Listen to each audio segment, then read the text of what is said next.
neza amahoro n'imigisha biturutse kwa Nyagasani bane namwe. Nongeye kubaha ikaze hano kuri Amina's Love. Niba ari ubwa mbere ugeze aha nguhaye ikaze cyane, kandi niba usanzwe aha ngaha ndagushimira cyane. Ndashaka ko mbere na mbere kugira ngo ninjire mu kiganiro please mumfashe mukore subscribe, sibyo? Kandi mujye muza mumpe comment and then munakoresheje, sibyo? Hanyuma turebe yuko nakomeza nyine gukora nkuko mbyifuza, uretse yuko nyine ngomba kuzakora mpaka nyine mubimenyereye, hanyuma mugakora subscribe, sibyo? Tudatinze rero reka ninjire mu kiganiro. Uyu munsi nifuje ko tuganira. Hari igihe umuntu abyuka yumva afite nk'inzozi zo kuzakora ikintu runaka, cyangwa se ukumva hari ibintu ushaka gukora, yaba business, yaba gutangira ikintu runaka gishyashya, yaba kugira ikintu uhindura mu buzima bwawe, nyine ibintu byinshi cyane. Ukumva hari ibintu byinshi biri kukurwaniramo, nyine wumva ushaka guhindura, yaba mu buzima bwawe, yaba ibyo ushaka kwiga, yaba ibyo ushaka gutangiza, niba ari business, ibintu nk'ibyo ngibyo. Ariko rimwe na rimwe ukumva uri gucika intege, rimwe na rimwe ukumva nyine ukavuga ese mbikore, cyangwa se ukanabitangira ariko wageramo hagati ugahita wumva nyine ntabwo ugifite ubushake bwo kubikora, ntabwo nyine ucyumva nyine, mbese ukumva nyine nta bushake buhari bwo kubikora, ukaba wanabireka. Uyu munsi ikintu ushaka ko tuganiraho, mukuri ntabwo ari talent runaka, ntabwo ari amahirwe runaka umuntu agira, ntabwo ari ibintu runaka biza bikamanuka bikaba byaza bikakwituraho, ahubwo nyine ni bya bintu nyine ushobora gukora ugahozaho, bikaba ari bya bintu nyine bishobora kuzabyara ikintu wifuza, cyangwa bikaba byabyara ikintu kinini nawe utatekerezaga mu gihe kizaza. Muri gukeka ari iki tugiye kuganiraho? Consistency. Uyu munsi rero ndifuza ko tuganira kuri bya bintu bituma nyine uguma kuba consistent, uguma kumva ufite ubushake kandi ugomba gukora cya kintu uko byagenda uko ariko kose, uko uri kwiyumva uko ariko kose, ariko ukavuga uti cya kintu nyine nshaka gukora no nshaka kugikora. Impamvu ya mbere cyangwa uburyo bwa mbere ushobora gukoresha kugira ngo ubashe gukora icyo kintu runaka wiyemeje, ni ukubanza gushyiraho impamvu iri clear. Uvuga uti njyewe impamvu, urugero ngiye gutangira gukora YouTube, ndabikunda, nifuza kuba nasangiza abantu ibitekerezo byanjye, wenda YouTube itanga amafaranga, nshobora kutayabona aka kanya, ariko wenda bitewe n'uburyo nakozemo, bitewe n'impamvu nyinshi zitandukanye, mu gihe kizaza nkaba nayabona, sibyo? Nyine ugashyiraho za mpamvu zituma nyine uko uyibutse uhora uvuga okay, reka njye kubikora, reka ngerageze, reka nyine bigenze gutya na gutya. Hahandi nyine uvuga uti urugero natangiye gukora sport, wenda ndashaka kumva meze neza, ndi fit, mfite ubuzima bwiza, ntafite umunaniro ukabije. Ni ukuvuga ngo kuba byonyine uhora unaniwe cyangwa kuba uhora wumva utameze neza bikaba impamvu yo kuba ujya hehe gukora sport. Niba wenda urugero ubizi neza ko usanzwe utarya neza, utarya ibiryo byiza biri hafi, kandi wenda ukaba uzi yuko hari ikintu biguhungabanyamo mu buzima bwawe, ushobora kuvuga uti okay, reka noneho mbyuke nkore aka breakfast kameze neza, kubera ko nzi neza yuko nintayikora wenda ndibwirirwe ntafite energy nyinshi, ndibwirirwe numva nyine ntameze neza. Mbese nyine ugire cya kintu gihora gituma wibuka uvuga uti ese iki kintu nari ngiye kukireka, niye mpamvu yatumye nkitangira. Ese ko numvaga iki kintu nyine kitakiri kunzamo, dore mfite impamvu izi n'izi wenda z'imbogamizi ndi guhura nazo, nihe mpamvu wundi yatumye icyo kintu gitangira. Iyo mpamvu rero ukwiye guhora uyibutsa, kugira ngo cyagiye wacitse intege ya mpamvu itume wongera guhaguruka ukajya gukora cya kintu wiyemeje. Ikindi kintu rero gituma umuntu aguma kuba consistent ku kintu ashaka cyangwa ku nzozi runaka ari guharanira kuzageraho ni ugutangira ukora ibintu bito bito. Mukuri ntago ari ngombwa ngo ukore ibintu byinshi icyarimwe, oya, birashoboka ko ushobora kubyuka ukumva wenda ntago uri bubashe kwicara imbere ya kamera ngo ukore ikiganiro, ariko byibuza ushobora kwicara ukandika ibitekerezo by'ibiganiro bindi ushobora kuzakoraho. Ushobora kuba wumva nk'uko wabyiyemeje wenda ukavuga uti nzakora siporo, nzagira iki, wenda wabashaga kujya muri gym ariko uyu munsi ubyutse wumva utabibasha, byibura nyine kora stretching, nyine byibura usimbuka umugozi niyo bya minota 5 nyine kwa ari cyo wiyemeje. Ako ntiwumve yuko kuba udafite umwanya wo kujya muri gym birahita bikuraho na kandi gatoya nyine wari kubasha.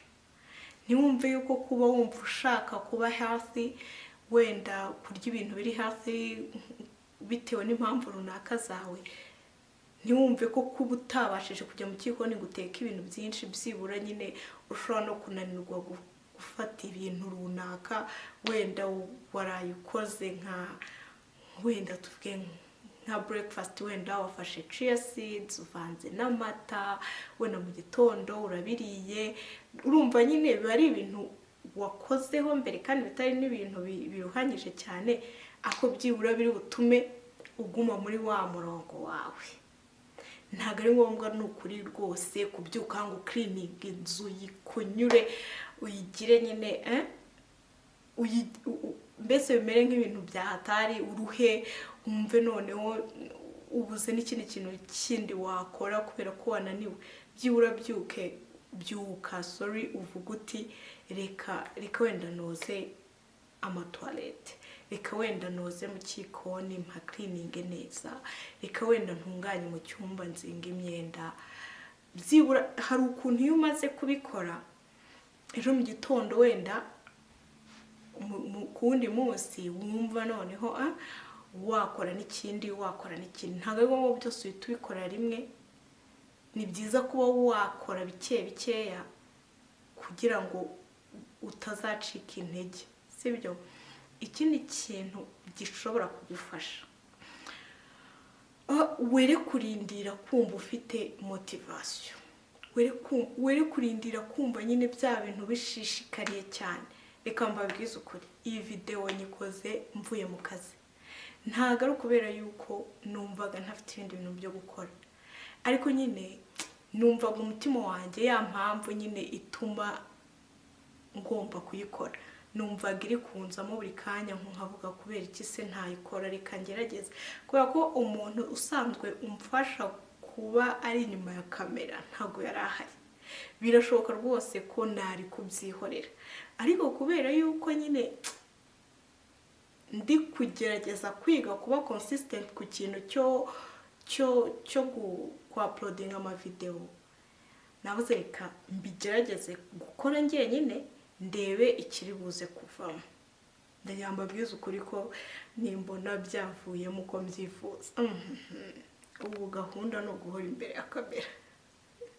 Ariko nawe nyine wagerageza kumva yuko ntabwo igihe cyose ugomba kuba ufite motivation, ntabwo ugomba kuba ufite wa muntu uri aho ngaho uri kukubwira ngo tubikore, ntabwo ugomba kuba ufite wa muntu ya mpamvu nyine yumva wabishishikariye. Oya, niba uri kugabanya ibiro,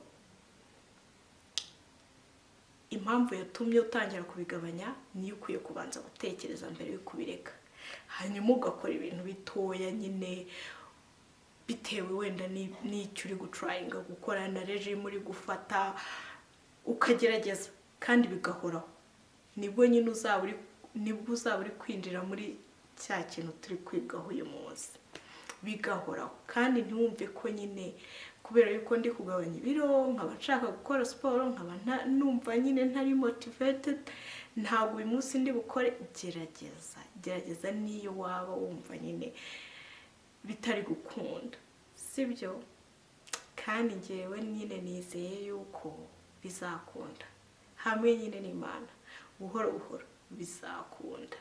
Hanyuma ikindi kintu gishobora gutuma ukomeza kuba consistent ku kintu runaka ushaka gukora, yaba ku nzozi zawe, byose byose twavuze mbere, emera ikosa, emera ko ushobora gucika intege byibura umunsi umwe.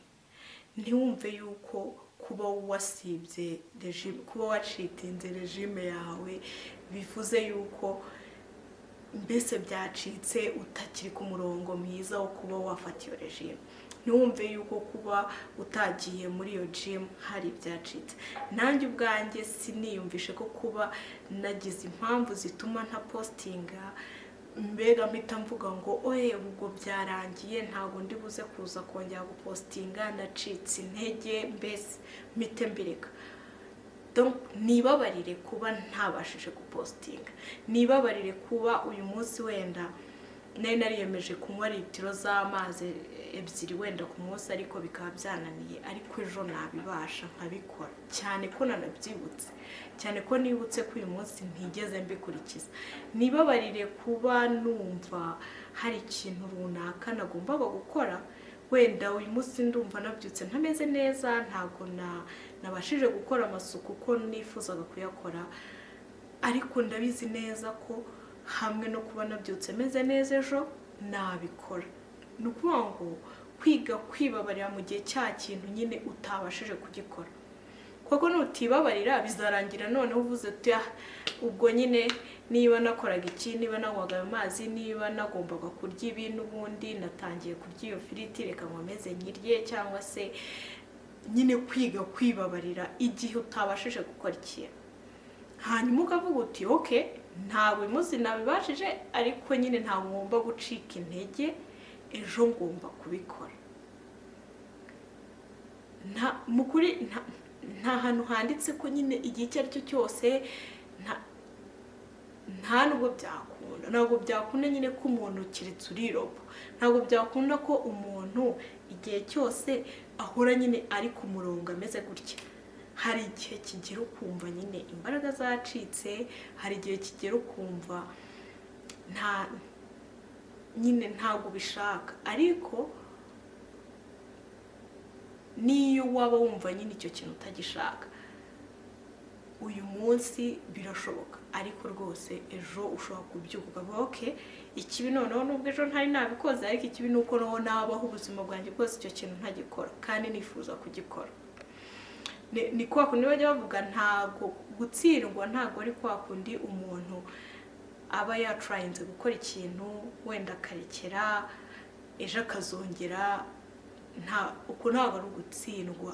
Nyine urumva biba ari kwa kundi nyine iminsi ntabwo iba iri guhura, ntabwo igihe cyose ibintu biba bimeze neza, ariko gutsindwa ni cya gihe wakoze ikintu and then uhise wumva ntabwo nzongera kugikoraho, kandi nta mpamvu ifatika, kandi wari wagiye kugikora ugishaka. Aho ngaho niyo failure nyine uba watsinzwe. Ariko igihe ukifuza gutrayinga kandi ari n'ikintu ukunda rwose, igihe cyose utabashije kugikora, jya wibabarira, hanyuma wongere ubyuke ukora iki, ugikore. Ikindi kintu gishobora kugufasha, nanjye kimfasha n'undi wese nifuza ko cyamufasha kugira ngo dukomeze kwiga kuba consistent, ntabwo byoroshye pe, ni ukubyiga, sibyo? Ni kwiga guhora nyine ukora ikintu mu gihe cyacyo, mu gihe kimwe. Urugero, njye naravuze reka njye ngerageza wenda gupostinga buri ku cyumweru. Ni ukuvuga ngo buri gihe ngomba kumva ko nyine ese kuki ku cyumweru nta postinze, ese kubera iki wenda ngomba gukora ikintu iki n'iki, kuki ntagikoze. Mbega shyiraho igihe ugomba gukorera cya kintu ushaka gukoraho, gihoraho, igihe gihoraho, kugira ngo nyine ubashe no kwikontorora, uvuga uti okay ntabwo nabashije kubikora. Niba ari ugucleaning uvuga uti njyewe wenda nkoropa mu nzu kuwa mbere, cyangwa se buri munsi, cyangwa se gatatu mu cyumweru, wenda bitewe n'uko udafite abantu bahanduza, sibyo? cyangwa se wenda nkora deep cleaning wenda mu matoilette, wenda buri cyumweru ngomba gukora deep cleaning, ubundi nyine gutyo ukabishyiraho ukamenya ngo nuko bimeze. Mukuru iyo ubashije kubishyiraho biragufasha kubera yuko niyo waskipinze uravuga nagombaga ejo gukora iki kintu, reka nongere nikore, nagombaga gukora iki n'iki, reka ngerageze nikore. Ni ukuvuga rero ibintu tuvugiye hano pe ntababeshye, Imana yo mu ijuru igikomeza ibitwibutse, kubera yuko iyo utari consistent muri ubu buzima, iyo utari consistent rwose ntibyoroshye gushinga business, ntibyoroshye wenda kujya muri gym cyangwa gukora siporo niyo waba utagiye muri gym, ntibyoroshye kurya ku gihe, byose bisaba nyine guhozaho kandi gukora nyine cya kintu ukavuga uti uko byandi uko ariko kose, naba mbishaka naba ntabishaka iki kintu ngomba kugikora. Kuba consistent ntago bisaba yuko nyine ugomba gukora bya bintu byinshi, gakeya hanyuma ukazagera kuri bya bindi wifuza n'igihe cyabyo byageze, ariko byibura binagaragara gukora nawe wicara ukavuga uti okay, ntago nkora 100%, ariko byibura ngerageza gukora ukontroye, ngerageza gukora kuri cya kintu nifuza kugeraho, ngerageza gukora kuri buri kintu icyo ari cyo cyose, ngerageza niba nshaka kwiga ngerageza gufungukira kwiga, ngerageza kwihugura, ngerageza gukurikira abantu kuri YouTube banyigisha, nyine niba nshaka guhinduka. Ese ubikora hiki? Ese nyine niyihe mpamvu ishaka iri kugupushinga kumva nyine ushaka guhinduka? Ubikora hiki? Uriga? Urasoma? Ese wumva ibihe biganiro? Ese wumva nyine bya bintu gerageza kubikoraho uko ubyumva, uko baravuga ibintu twebwe dushyira muri twebwe nibyo akenshi nyine bitugira abo turi. Impamvu wenda aka kanya nicaye ndi kuvuga kuri consistency ni uko nyine hari ikintu wenda nshaka gukora, hari ikintu nifuza gukoraho, birashoboka ko ibintu nirirwa nshyira mu mutwe wanjye ari bya bindi nyine bimotiva kuba nicaye ahangaha aka kanya. Birashoboka ko nyine ibyo bintu byose ugomba kubireba. Kanizere yuko ikiganiro cyabanyuze, ndabakunda cyane, ni ukuri ntimwibagirwe gukora subscribe, share na comment. Bye.